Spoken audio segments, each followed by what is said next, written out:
ang nagsagawa ng pagliligtas sa atin.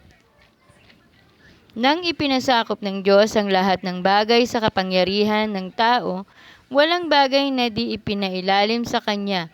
Sa kasalukuyan, hindi pa natin nakikitang napapailalim sa Kanyang kapangyarihan ang lahat ng bagay. Subalit alam nating si Jesus, kahit na sa kaunting panahoy ginawang mas mababa kaysa mga anghel, ay binigyan ng karangalan at kaluluhatian dahil sa pagdurusa niya sa kamatayan.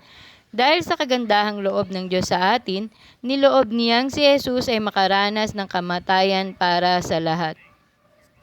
Sa pamamagitan ng kanyang pagdurusa, siya ay ginawang ganap ng Diyos at nang sa gayon ay makapagdala siya ng maraming anak patungo sa kalulwatian.